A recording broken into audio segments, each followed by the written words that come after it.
Roar! Ew.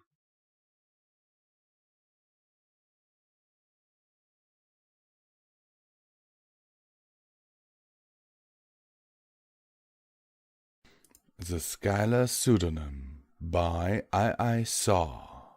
Chapter 6. Different Cultures, Different Customs. That was bizarre, Flurry said as Ow and I touched down on the quarterdeck. What was Ow doing all wrapped around you? Black and white entwined is a common symbol of magical harmony in many cultures, I told her. Apart, we're a couple of strange, probably dangerous creatures. Together, we are iconic. And probably dangerous, yes, but still something that usually inspires more awe than fear. Okay, did it work? I hesitated. I didn't want to criticize Flurry, but I found myself wanting to ask if her research into this world had been anything more than a glance or two through a mirror portal. Yes, I said. It worked like a charm. We got some very good direct information, as well as quite a bit of interesting hints about the culture of this part of the world. The gems? We got a clue where to start looking, I told her. Let's get Nebula headed east, and then hold a strategy meeting in the chart room. A direct easterly course was near the limit of how close to the wind Nebula could sail. Sirocco seemed to have the best feel for steering, so I put him at the wheel. We left and slowed a few times, falling off and regaining speed before coming back on course, but he seemed to be learning quickly. Watch the edge of the sails. When they start shaking like that, fall off just a hair. Half a spoke or so should do it. Yes, ma'am. Miss Nightshade, I mean. He shuffled his wings in embarrassment. Don't be nervous, Sirocco, I told him. Either is correct, but when we get back to our own world and I get my monster suit off, I want you to call me Twilight, okay? He didn't relax at all. Yes, Miss Nightshade. Good, I said, as cheerfully as possible, and then turned to the huge earth pony that I'd assigned to the lift heavy things tasks on board. Stalwart Lance, will you please join the rest of us in the chat room? He blinked in surprise and his ears flickered uncertainly. Me? But I'm just a ground pounder. I don't know anything about airships or magic. It was almost amusing seeing the big brute shift his hoofs uncertainly. 10 years and several periods of posing as Nightmare Twilight ago, I might have laughed. Just? You took the silver medal in jousting at the last Equestria Games if I recall correctly. And aren't you part of the new league that's trying to promote the sport all over the kingdom? He forgot his nervousness and grinned. That's right. I saw you run a few passes with Princess Luna at that exhibition we did in Ponyville that year before last. I didn't think you'd remember me. I rolled my eyes. Lance, I guarantee that every mare in Ponyville remembers you. Oh, his blush was amusing and instructive. I wondered for a second or so if I was getting too devious for my own good, then said, Come on! I tossed my head in the direction of the short companionway that led down to the chart room and went ahead. After a few seconds, I heard his hoofballs behind me. The chart room could have easily accommodated 4 average ponies, but cramming in 2 alicorns, a hulking athlete, and a Kirin, who was considerably bulky despite her snaky appearance, took a bit of work. We had to fold up the chart table. I explained to Flurry and Lance what the burrows had told us, then I went into the implications of what they hadn't said directly. They automatically assumed that an airship crew would be Earth ponies, either pirates or representatives of the local government, and that those ponies would be hostile regardless, I said. Lance frowned. Most aeronauts are unicorns, right? Maybe a quarter of airship crew are Pegasi from what I've seen. When Flurry looked at him with a surprised expression, he added, I travel a lot with the team. That's true back in Equestria, I confirmed. But things seem to be very different here. We're dealing with an expansionist empire. They conquered this area within living memory of the burrows and are not kind to their subjects. In fact, I paused for a moment. My next supposition was based solely on a mother-to-side, but my experience in several less than pleasant worlds gave statistical support to my working hypothesis. I think there's a good chance that this empire considers unicorns to be a severitor class, if not outright slaves. When the resulting commotion died down, I went on. So, we have a stratified society with Earth ponies at the top. That's where you come in, stalwart Lance. You may eventually have to front for us. Cream Puff isn't nearly as imposing as you are, and appearance is more important than ponies like to admit. But more critical is the need to arm ourselves, and you may be the only one of the crew who can safely achieve that. Lance frowned. But we've got plenty of weapons aboard. I'm sorry, I replied. I wasn't clear. I know you're a great athlete, but how are you at library science? The first town we came to was a small settlement around an oasis. We anchored a few furlongs outside the town, and Cream Puff and Stalwart Lance went in to gather information with the excuse of trading gold for supplies. As neither our pastry chef nor our professional athlete had any experience in espionage, they were given very clear instructions to merely keep their eyes and ears open, and under no circumstances were they to get clever or ask leading questions. They were to say that they were traders and give no more information than that about themselves or the ship. As some pony who was experienced in espionage, I knew that being less inquisitive was more likely to get a pony to loosen up and talk freely. It would have been so much easier if Flurry or I had been able to manage a disguise spell. I have expected some curious Pegasi to fly up to greet us and perhaps try to do a bit of trading, and Flurry wore her greatcoat against that possibility. But there were no ponies in the sky at all. All we could do was wait and hope nothing went wrong in town. I wondered where that mark had come from, Flurry said to me as we stood watching the town about 3 hours after we'd sent our ponies in. She pointed down to a spot on the deck just behind the speaking tubes. I lifted my hoof away to see a deep groove in the thick oak plank where I'd been unconsciously rubbing the fore edge of my shoe across it. It must have taken a long time to wear it in that deep, she said. Years. I gave her a sheepish grin. Nervous habit. I never like sending my ponies into danger. Flurry grimaced. Does it help? Because those two are my ponies, Miss Nightshade, and I don't like it at all. Well... No, Captain, it doesn't help, I replied. I've also been going over several rescue plans in my head, which helps only a little. Captain Skyla turned away from me and resumed her vigil. 2 hours later, just as I was preparing a mental checklist of weapons and tactics we'd need to assault a fortified building, our wayward crew ponies returned. Their mission had been much more enjoyable for them than it had been for Skyla and me. The town was called Rocas Royas and was primarily a way station for caravans. It didn't have any sort of library, unfortunately. There may have been unicorns or Pegasi in town, but Lance and Puff didn't see any. The equestrian bits didn't get so much as a raised eyebrow.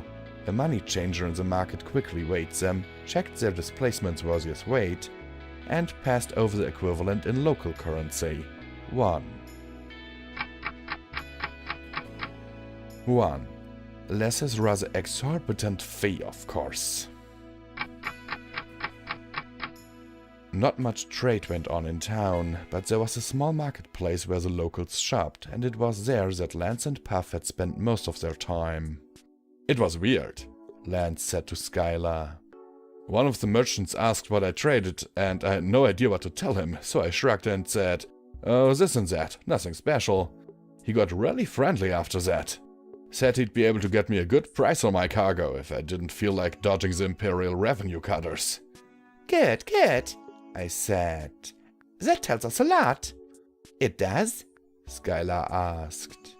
It makes it obvious that smuggling is rife here, Captain. Ow put in. The common ponies take it as a matter of fact and are united in the disobedience of laws regulating trade. Skyla tilted her head and raised an eyebrow. How is it that you know so much about smuggling, Miss Ow? This one has been exposed to some. I laid a wingtip on Owl's shoulder to stop her. "Take it from me, Captain," I said to Skyla. "She's an expert." Skyla gave me an elegant vision of the stink eye that had more than a little bit of her mother in it. "I'm beginning to think that your bedtime stories were heavily edited." Poor Cream Puff and Stalwart Lance were looking back and forth between the three of us in complete puzzlement. Puff broke the awkward silence by opening a package he had brought back from town. "They make a really great pastry here. It's lots of really thin layers of dough with chopped almonds and date paste in between. I don't know how they bake it to get it so crispy and flaky, and the mayor just laughed when I asked her for the recipe, but the final touch is to soak it in honey, and it's really, really good. Try some." It was good, but not as good as what Stalwart Lance had brought back. "So there wasn't a library, but there was a stall in the market that sold books and stuff. Also the stallion who ran it wrote letters for a fee." Lance paused and thought for a moment. "I guess that means that a lot of ponies here are illiterate?" Good. He was starting to think. I told myself I'd make a spy out of him yet. "Anyway," he set a big bundle down on the deck and untied the claws. "I bought all the maps he had and several books that looked like they might be of help." "Oh, Lance, I could just kiss you!" I breathed, levitating the top map up and unfolding it. Skyla snickered, and that made me look up. Stalwart Lance had half-reared back and his eyes were showing white all the way around the irises. I was a bit surprised to find that I was kind of miffed at his reaction. "Oh, come on, I'm not that horrible looking, am I?" Lance began to stammer out something, but Ow interrupted him with a snarl. "You should be grateful for Her Majesty's slightest sign of favor. This one will allow no— Wait!" I shouted, shoving my wings between the two of them. "Stop, there's no need for a stupid fight over nothing." Lance froze and looked to Skyla. Ow looked to me. Okay, I should have known better, I suppose. The situation needed to be fixed immediately. I sighed and said, "There are no princesses aboard this ship, is that clear? No majesties or highnesses. There are the captain and the officers and the crew. We are in a very tricky situation and we need to work together without any divided loyalties or petty rivalries. Is that clear?" There was some embarrassed mumbling, and then Skyla said, "Well, you're the one with all the experience, Twilight, and this is really your ship. You should be the captain." It would have been easy to agree. It might have been safer for every pony aboard, but I took the time to try to think about the situation from a more long-term point of view. Flurry's upbringing had provided her with everything a pony could want, but not everything a pony needed. That was a subtle danger of wealth and privilege, and an overindulgent aunt, I suppose. I sighed and refolded the map, setting it back on top of the table. "No, you are the captain. I haven't regretted that decision for an instant. But I haven't wholly embraced it either. I've held back some important information and that was a mistake. If you're going to be responsible for Nebula and her crew, you need to know everything." That got Skyla's attention. "What information?" she asked in a carefully neutral tone of voice. "There won't be a rescue party coming from Equestria. The portal is jammed in a way that means it will only open from this side and only with a huge amount of power. This isn't a game. We've got to get those crystals back or we'll never see home again." There was a long silence, and then I asked, "What are your orders, Captain Skyla?" Everything went perfectly smoothly from then on. 2. It's odd, but I actually felt a slight twinge as I wrote that down. No, of course it didn't, but the incidents were fairly negligible, and we got more cohesive as a crew with each passing day. It would be wearisome to chronicle each minor bit of friction, so suffice it to say that we all did much better than the average green crew. Under the circumstances. Considering, I think I may have had the worst time of it. I'm not bossy, as Rainbow Dash often accuses me of being. I'm knowledgeable and experienced, and therefore I usually have a knowledgeable and experienced opinion about any given situation. It is only natural that I give voice to that opinion in order to give other, less knowledgeable and experienced ponies the benefit of my knowledge and experience. 3. Another slightly stronger twinge there. I wish it was simply the consequence of so much close repetition. Let's just say it was a significant learning experience for me as well. The maps and books that Stalwart Lance had bought gave us a much clearer, if less pleasant, picture of that foreign world. It was definitely a stratified and racist society. Earth ponies ruled in a hereditary feudal structure. There were absolutely no wings or horns among the nobility. Pegasi were a specialized warrior caste, and groups served individual noble families rather than the empire as a whole. It wasn't clear from the books how that worked, or why disaffected individuals didn't simply fly away with the whim that took them, but there was a solid assumption of absolute loyalty underlying all of the texts. The worst part was the fate of the unicorns. Being ponies, they were technically superior to the subject races, 4, but in actuality, they were slaves in all but name. Because of the limitations of the world's magic flow, they could only do simple and low-powered spells. No teleportation, no battle magic, or anything of that sort. 4. I had forgotten how horrifying it was to first discover that ponies could treat each other like that, but the reaction of Nebula's crew brought it back to me afresh. But, however it had happened, Sawmic engineering had developed to nearly the degree it had back home. The principles were all understood, even though no single unicorn could power the higher-level matrices. But those matrices could be engraved as mandalas on waveguides, and mana storage crystals could power those constructs. And so, the unicorns of that land existed for one purpose only: to charge the gems that ran the technology of the Empire of Earth. "We've got to do something!" Skyla said when the full magnitude of the situation hit her. I didn't want to lecture her, and certainly didn't want to advise her to ignore a great injustice, but the impulse to do both climbed up my throat like something unpleasant and unhelpful. "We will do what we can," I said quietly. "But cultures are harder to fight than empires." She scowled at me, unsatisfied but unable to disagree. I understood.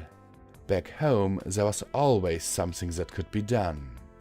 Love and truth and justice, not to mention friendship, were tangible forces that could literally move mountains. But the multiverse was a huge expanse, filled with places much colder and less caring than our own cozy little world. Fortunately, I had a little experience at toppling corrupt regimes, as Sultana Rarity of Mozambique could attest. "What we can do is damage. Damage to their image, damage to their myth of innate superiority, and quite honestly, I'm not averse to a large amount of property damage incidental to retrieving those crystals." Skyla's expression softened. "That sounds good, but I wish we could do more." I floated over her greatcoat and settled it over her wings.